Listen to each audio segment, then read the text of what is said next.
Hello students, welcome again in my YouTube channel. So I have completed the GOC first. मैंने journal organic chemistry का first part complete कर दिया है. Second part बाद में पढ़ाएंगे. ठीक है. तो I want to start 12th syllabus. उसमें से इनऑर्गेनिक केमिस्ट्री का एक most important chapter known as coordination compound. So I am going to start 12th chapter coordination compound from inorganic chemistry. सभी लोग समझ में आया? इनऑर्गेनिक केमिस्ट्री स्टार्ट हो गई है, 12th का चैप्टर स्टार्ट है. तो सभी लोग वीडियो को अंत तक देखेंगे, एक नए जोश के साथ स्टार्ट करेंगे नया चैप्टर, क्योंकि 12th सिलेबस इज स्टार्ट. ठीक है. आप लोगों की डिमांड थी ना कि सर आप 11th पढ़ा रहे हैं, 12th का पढ़ाएंगे. तो so I have started the 12th. उसका इंपॉर्टेंट चैप्टर है कोऑर्डिनेशन कंपाउंड. तो कोऑर्डिनेशन कंपाउंड एक थोड़ा सा अच्छा खासा चैप्टर है. एटलीस्ट 5 क्वेश्चन यही में आते हैं. 5 में तो 3 तो क्वेश्चन आने 3 बहुत इंपॉर्टेंट है. ठीक है. देखो इनऑर्गेनिक केमिस्ट्री 15 क्वेश्चन में से at least 3 to 4 question coordination compound से आएंगे. यहां पे तुमको कई पार्ट में पढ़ना है. कोऑर्डिनेशन थ्योरीज का एक अलग पार्ट चलेगा, नॉमेनक्लेचर ऑफ कोऑर्डिनेशन कंपाउंड अलग चलेगा. ठीक है. इसके बाद और क्या चलेगा तुम्हारा, कई चीज चलेगी. ठीक है. तो ठीक है. So guys keep watching the video, like share and comment. Okay. Coordination compound 12. Inorganic chemistry का फर्स्ट चैप्टर. देखो इसका कंटेंट देखो जरा.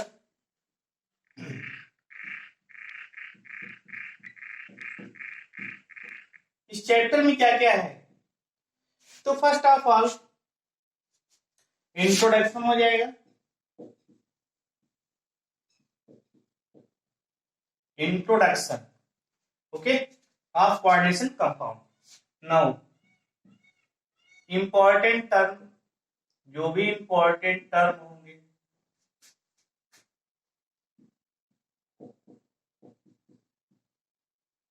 ठीक है, और लिगेंड कवर करेंगे, इसको अच्छे से कवर करेंगे. इसके बाद सेकंड आ जाएगा oxidation number,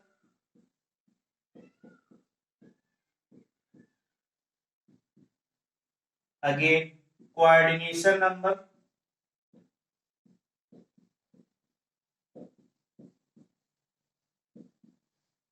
now nomenclature,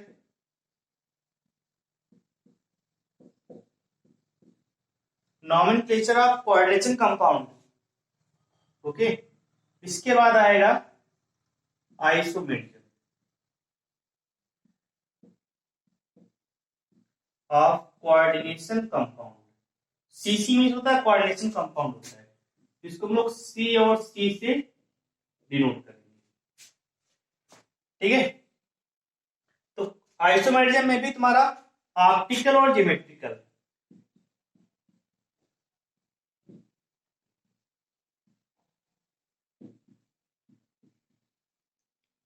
optical और ज्योमेट्रिकल आइसोमर्स या आइसोमेरिज्म आर इंपॉर्टेंट.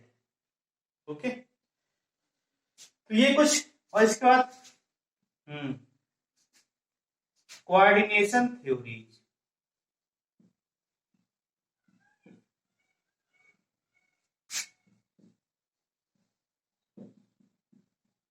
ठीक है.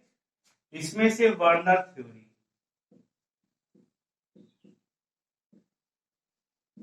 और भी कई थ्योरी हैं. ठीक है. तो ये तुम्हारा इंपॉर्टेंट. तो इतना बड़ा चैप्टर है, यहां से क्वेश्चन एटलीस्ट 3 to 4 क्वेश्चन बनेगा जेई में. जेई पॉइंट ऑफ व्यू से देखा जाए तो आइसोमेरिज्म यहां पे पढ़ना है, आइसोमेरिज्म ऑर्गेनिक केमिस्ट्री में पढ़ना है. ऑर्गेनिक कंपाउंड्स का यहां पे किसका पढ़ना है, इनऑर्गेनिक कंपाउंड्स का पढ़ना है, क्योंकि कोऑर्डिनेशन कंपाउंड किस में आएगा, इनऑर्गेनिक केमिस्ट्री में आएगा. तो यहां से आइसोमेरिज्म में इसमें से एक क्वेश्चन नीट या फिर जेई में ठीक है, आएगा आएगा, इंपॉर्टेंट है। नॉमेनक्लेचर भी नीट में पूछ लेता है, नीट में पूछ लेता है, ठीक है। इसके बाद यहां से थ्योरी से कई कई क्वेश्चन आ जाता है। तो ये सारा कुछ है। कोऑर्डिनेशन नंबर निकालने के लिए भी आ सकता है, ऑक्सीडेशन नंबर निकालने के लिए आ सकता है, या फिर टाइप ऑफ लिगैंड पूछ सकता है। तो इसके कह सकते हो one of the important most important chapter है, ठीक है। ये most important for JEE as well as NEET, ठीक है। This chapter is most important for JEE as well as NEET. तो सभी लोग जैसे नया चैप्टर स्टार्ट करते हैं तो शपथ लेते हैं ना कि इस चैप्टर को पढ़ेंगे, पूरे तन मन धन से पढ़ेंगे। सो सभी लोग अपना शपथ लीजिए, इस चैप्टर में अच्छे से करेंगे, क्योंकि यहां से तुम्हारा 12th की स्टार्टिंग है, ठीक है। तो इस चैप्टर को मजबूती के साथ करना है। अगर तुमने इसको अच्छे से किया तन मन धन से, तो श्योर है यहां पे नीट और जेईई में 3 to 4 क्वेश्चन हमेशा आएंगे, ठीक है। जेईई में जो भी तुम्हारे एग्जाम्स हुए थे ना जनवरी में, कई बार क्वेश्चन आए हैं कोऑर्डिनेशन कंपाउंड से। हर एक जेईई में कह सकते हो कि तुम्हारा 25 में से 1-2 क्वेश्चन आए थे यहां से। अब सोचो, one of the most important है। इस चैप्टर को कह सकते हो इंडिपेंडेंट चैप्टर है। इसको पढ़ने के लिए तुमको पी ब्लॉक नहीं चाहिए, डी ब्लॉक भी नहीं चाहिए, ठीक है। डी ब्लॉक थोड़ा बहुत तुमको पढ़ना पड़ेगा। चलो, तो डी ब्लॉक पी ब्लॉक बाद में पढ़ाएंगे, कोऑर्डिनेशन पहले पढ़ाएंगे, एफ ब्लॉक बाद में पढ़ाएंगे। तो इनऑर्गेनिक केमिस्ट्री में 3 ही चैप्टर तुम्हारा एस पढ़ा चुके थे, P block, D block, F block और कोऑर्डिनेशन। देयर आर 4 चैप्टर, उसमें से इनऑर्गेनिक केमिस्ट्री का ये चैप्टर स्टार्ट कर रहे हैं, ओके। सो गाइस,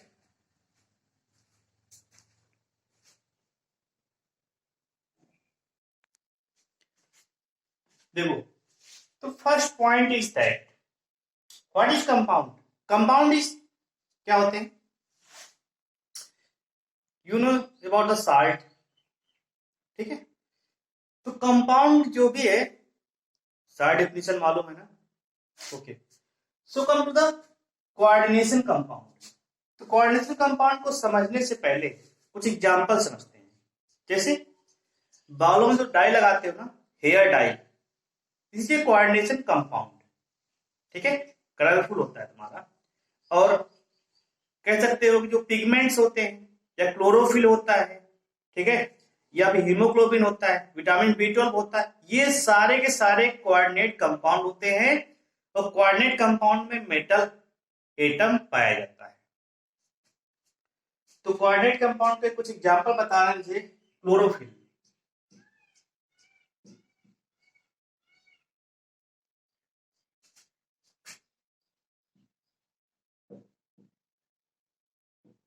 क्लोरोफिल हो गया तुम्हारा, हीमोग्लोबिन हो गया,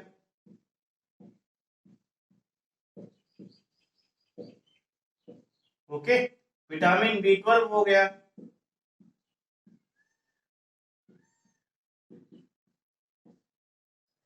ठीक है। यहां से कई बार क्वेश्चन पूछा जाता है, ठीक है, नीट और जेईई में, खासकर तो नीट में, कि क्लोरोफिल में कौन सा मेटल पाया जाता है। तो यहीं से क्वेश्चन स्टार्टिंग है, ठीक है। MgFeCO होता है, ठीक है। तो इसमें मैग्नीशियम पाया जाएगा, इसमें Fe आयरन पाया जाएगा, और इसमें पाया जाता है कोबाल्ट, ठीक है। याद रख लो, ये तुम्हारा क्या है, कोबाल्ट। कई बार क्वेश्चन आए यहां से कि क्लोरोफिल में कौन सा मेटल एटम होता है। तो फर्स्ट ऑफ ऑल मैग्नीशियम होता है, ठीक है। अगेन हीमोग्लोबिन में कौन सा मेटल पाया जाता है कोऑर्डिनेटेड फॉर्म में, तो Fe पाया जाता है, मींस आयरन, ओके। यहीं से क्वेश्चन की स्टार्टिंग है। तो these are the coordinate compounds. जो डाई वगैरह बनती है, हेयर डाई, सब में कोऑर्डिनेट कंपाउंड्स होते हैं। वो एक परफेक्ट कलर रिमूव करते हैं, ठीक है, रिमूव नहीं करते, छोड़ते हैं अपने पीछे। सो गाइस, कंपाउंड्स में तुम्हारा, कोऑर्डिनेट कंपाउंड में कंपाउंड कंपाउंड दो टाइप के बनाएंगे यहाँ पे।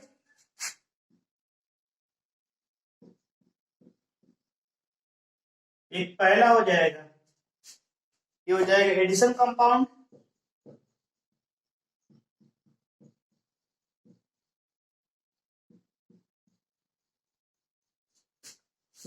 और दूसरा हो जाएगा coordinate compound.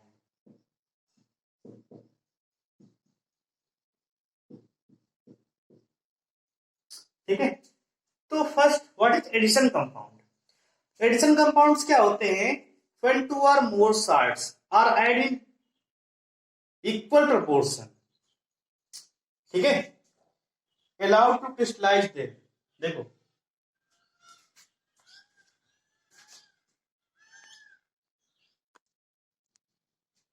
Okay guys, compounds, इसको हमने एडिशन कंपाउंड लिया, ठीक है। एडिशन कंपाउंड्स क्या हो जाएगा? व्हेन टू और more salts are mixed in a fixed proportion, okay, fixed proportion and allowed to crystallization, then new type of compound form is known as addition compound. अब इसके दो टाइप होते हैं, double salt और coordination compound. Okay, coordination compound इसका type है, compound का type नहीं। तो एडिशन कंपाउंड में इसका टू और मोर साल्ट को ऐड करेंगे इक्वल प्रोपोर्शन में, ठीक है, और क्रिस्टलाइजेशन के पश्चात क्या बनेगा तुम्हारा? एडिशन कंपाउंड का फॉर्मेशन होगा। अब देखो इट हैज टू टाइप्स, कौन कौन से? Double salt and coordination compound. तो कई बार क्वेश्चन आता है डबल साल्ट को पहचानिए, how to recognise double salt, how to recognise coordination compounds. Okay, so I want to rough that.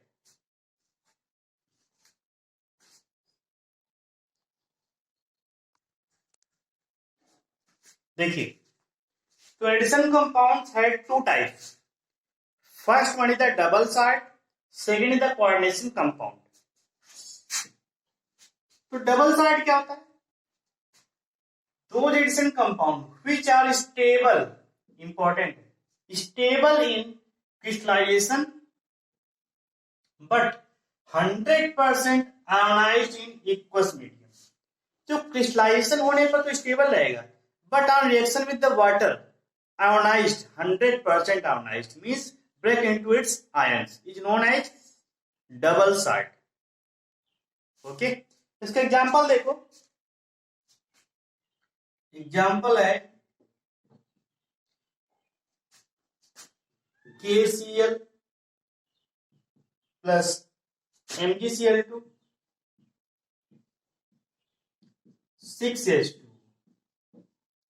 Okay, तो इसको कोऑर्डिनेशन कंपाउंड नहीं बनेगा, ये बनेगा double salt MgCl2 dot 6H2।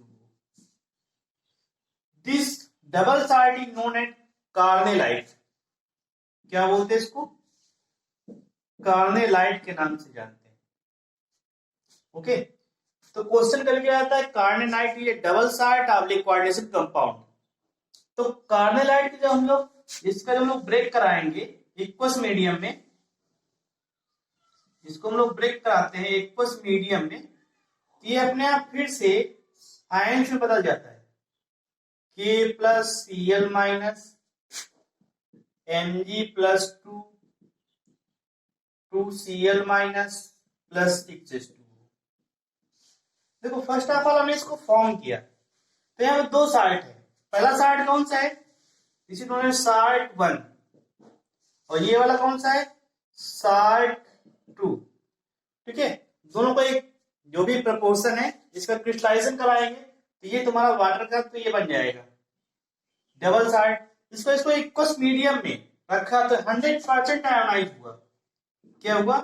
100% ionise हो गया अपने आयंस में, हो गया ना, K plus Cl minus Mg plus 2Cl minus plus 6H2O। इसलिए this compound is known as double salt, और इसको हम लोग बोलते हैं कार्नेलाइट। कई बार क्वेश्चन आ चुका है, कार्नेलाइट क्या है? डबल साल्ट है, कोऑर्डिनेशन कंपाउंड है। ओके, इसमें कुछ एग्जांपल और लेते हैं, देखते हैं इसको थोड़ा सा और। So guys keep watching the video.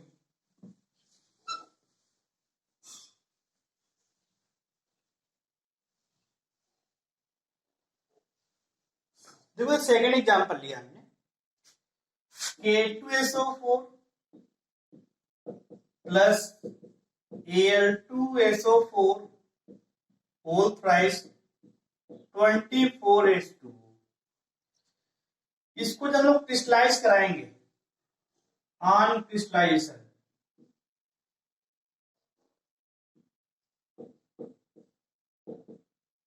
Crystallisation के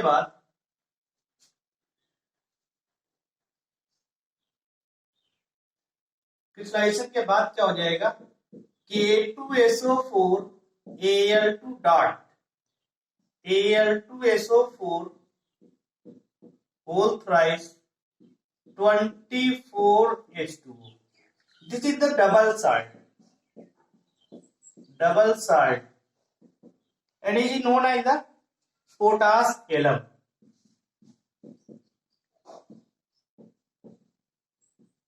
इसको स्पेसिफिक नेम क्या है, पोटास एलम। तो पोटास एलम को अगर हम लोग इक्वस मीडियम में ब्रेक कराएंगे, ठीक है, मीडियम कैसा है, इक्वस मीडियम, तो 100% आयोनाइज हो जाएगा इनटू इट्स आयन। देखो ये बनेगा 2K प्लस SO4 2 माइनस। देखो यहाँ पे दो साइड थे, पहला साइड क्या है, side 1, this is known as side 2, ये साइड सेकेंड है।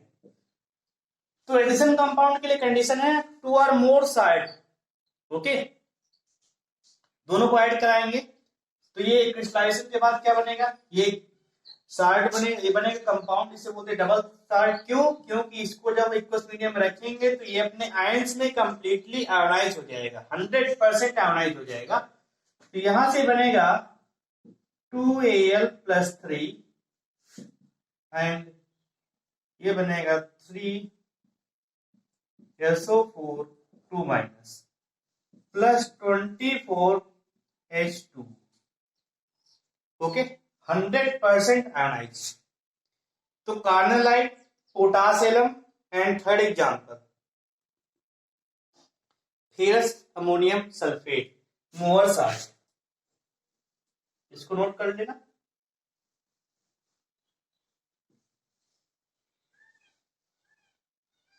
एक अगला एग्जाम्पल है, देखो FeSO4 MgSO4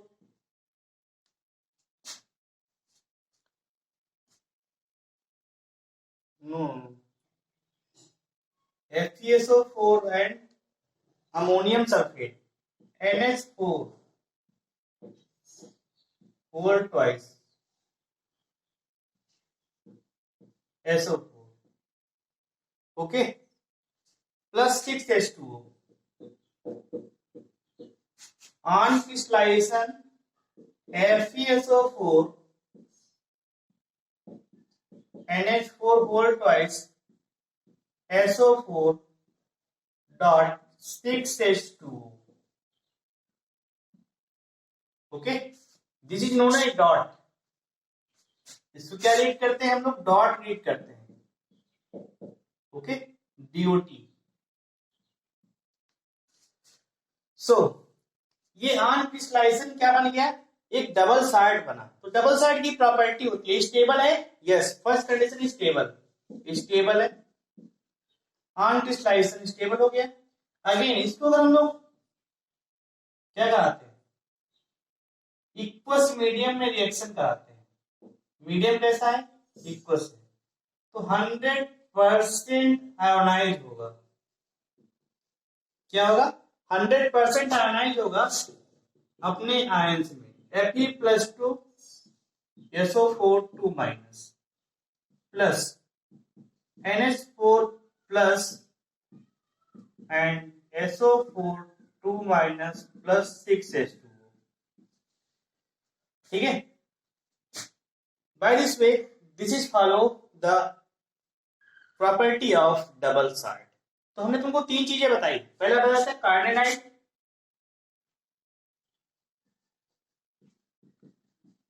कार्डेलाइट क्या होता है बताइए, बताया था ना, KCl MgCl2 डॉट 6H2। याद रखना इसको। अगेन हमने बताया तुमको, इसको दूसरा नाम देते हैं मोहर साल्ट।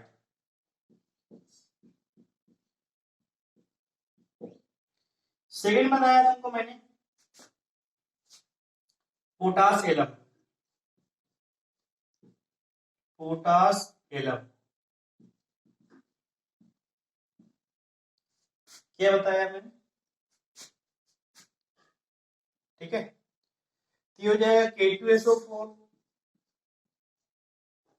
Al2SO4 का whole thrice dot 24H2। In last हमने क्या डिफाइन किया, मोहर साल्ट। तो मोहर साल्ट में क्या आ जाएगा, FeSO4,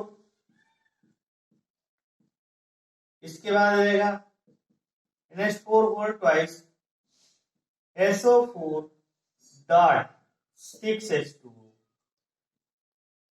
ये थोड़ा इंपॉर्टेंट है, इनको एक्चुअली कई बार क्वेश्चन आ चुका है, ठीक, नीट में, इनमें से कौन सा कोऑर्डिनेशन कंपाउंड है, रिकॉग्नाइज कीजिए। तो first of all you have to know about the what is the double salt, what is the coordination compound. तो एग्जांपल कुछ याद रखना, क्योंकि तुम्हें फाइंड आउट करने के लिए क्वेश्चन कई बार आ चुका है। Find out the coordination compound, तो ऑप्शन 3 दे दिया, एक ऑप्शन कोऑर्डिनेशन कंपाउंड दे दिया, तो ये तुम्हारे तीनों क्या है, डबल साल्ट है। Okay, now come to the main point, coordination compound. इसमें पूरा चैप्टर बेस्ड है, इसको अच्छे से पढ़ना है। तभी बस केवल डिफिनेशन थोड़ा समझ लो, इसके इंपॉर्टेंट पॉइंट बताते हैं इसके बाद। तो दो addition compound which are stable, पहले कंडीशन क्रिस्टलाइजेशन होने पर स्टेबल होना चाहिए, लेकिन क्या एक्वस फॉर्म में क्या रहेंगे, ये एक्वस फॉर्म में डबल साल्ट तुम्हारा आयोनाइज हो जाता है, लेकिन ये एक्वस फॉर्म में भी तुम्हारा स्टेबल रहेगा। Means on reaction with the water do not ionize completely. तो लिखा है ना, डू नॉट 100% आयोनाइज, मतलब उसके कुछ परसेंटेज आयोनाइज होगा। Hence, these compounds are known as coordination compounds. Okay, guys? इनको पूरा चैप्टर इसी पे बेस्ड है।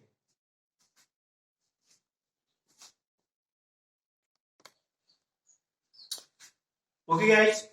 एग्जाम्पल ऑफ कोऑर्डिनेशन कंपाउंड, तो सबसे बेस्ट एग्जाम्पल है K4FeCN6। K4FeCN6 this is a coordination compound. इसको हम देख के ही बता सकते हैं, ठीक है। तो फर्स्ट ऑफ ऑल क्या किया जाता है, कोऑर्डिनेशन कंपाउंड लिया गया, उसको वाटर में डिजॉल्व करेंगे। जब डिजॉल्व करेंगे तो अब वाटर में डिजॉल्व करने के बाद भी हमें क्या पता लगा कि 100% आयोनाइज हुआ कि नहीं हुआ। उसको टेस्ट थोड़े करेंगे, टेस्ट करने में मीठा आ गया तो 100% आयोनाइज हो गया, ऐसा कुछ नहीं होता है।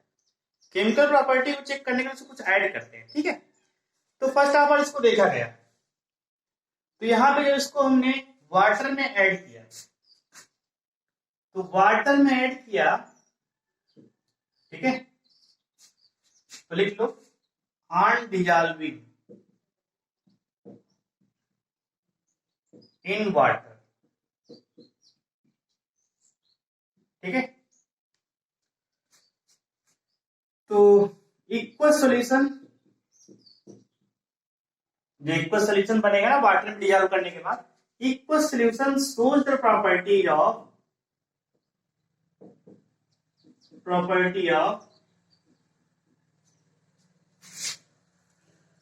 K plus ion. Means ion का टेस्ट कराएगा, तो आयन के टेस्ट में K प्लस मतलब पोटेशियम आयन की प्रॉपर्टी को शो करता है। But do not show the property of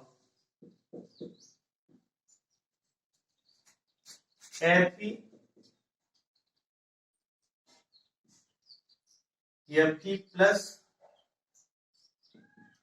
and Cn minus ions, ठीक है।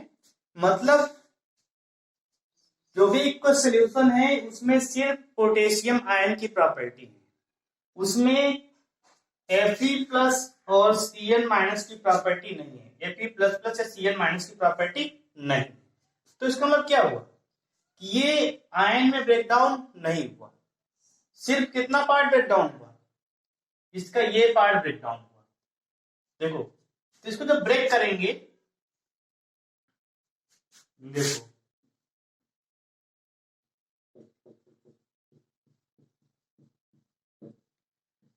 जब इसको एक्वस सॉल्यूशन मीडियम में ब्रेक करेंगे एक्वस मींस वाटर के साथ, तो ये ब्रेक हो जाएगा 4K plus plus FeCN whole 6 4 minus. ठीक है, यहां से ऐसे ब्रेक हो जाएगा तुम्हारा ये। अब देखो ये पार्ट ब्रेक नहीं हुआ, सिर्फ ये पार्ट ब्रेक हुआ। ये पार्ट ब्रेक नहीं हुआ इसलिए इसकी प्रॉपर्टी जो है Fe प्लस प्लस और Cn माइनस की property does not show the aqueous solution. Okay, तो ये था एक कोऑर्डिनेशन कंपाउंड। ओके, जिसको लोग कोऑर्डिनेशन कंपाउंड को हम लोग कॉम्प्लेक्स कंपाउंड भी बोलते हैं। क्या बोलते हैं? कॉम्प्लेक्स भी बोलते हैं, थोड़ा याद रखना इसको। अब देखो इसमें कुछ पॉइंट है। पहला ये वाला पार्ट क्या करता है? Ionization sphere. ये वाला पार्ट आयोनाइजेशन स्फीयर कहलाएगा।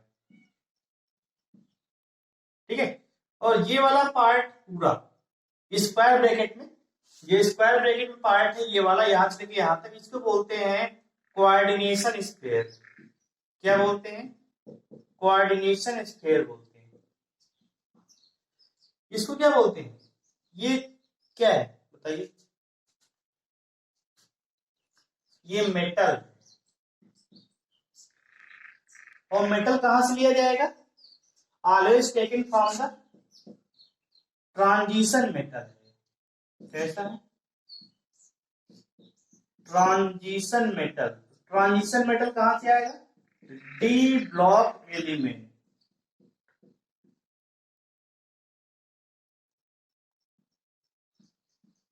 ओके, हम Fe की बात कर रहे हैं, डी ब्लॉक एलिमेंट है।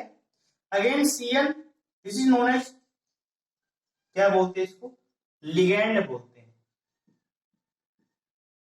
लिगेंड क्या होते हैं? इलेक्ट्रॉन डोनर चीज।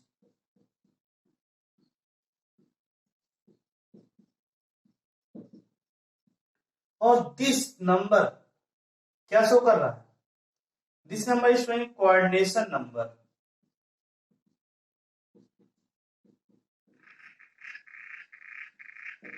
ओके, देखो यहां पे जिसको ब्रेक डाउन किया गया, तो यहां पे ब्रेक क्या हुआ? आयोनाइजेशन स्फीयर ब्रेक हुआ, मतलब ये वाला पार्ट ब्रेक हो गया, लेकिन कोऑर्डिनेशन स्फीयर ब्रेक नहीं हुआ। ठीक है, ये क्या तुम्हारा कोऑर्डिनेशन स्फीयर है।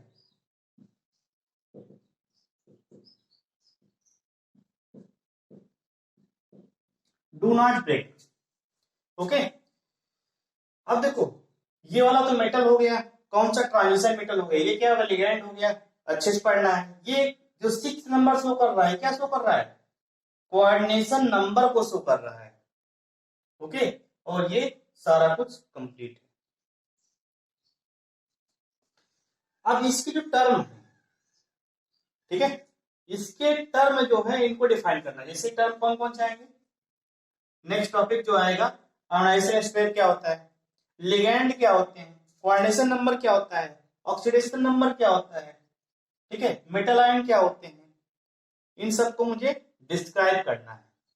Okay guys, so keep understand. जो भी समझ में नहीं आया उसको पूछिएगा। नया चैप्टर है, सब लोग देखेंगे वीडियो। ओके, अच्छे से जो भी डाउट है क्लियर कीजिएगा, क्योंकि ये इंपॉर्टेंट चैप्टर है for JEE neat and board. तीनों कंडीशन में आएगा, क्योंकि यहाँ पे आइसोमेरिज्म है, नॉमेनक्लेचर है, 2 चैप्टर इंक्लूड कर रहा है, तो अपने आप में एक ब्रॉड शेप में चैप्टर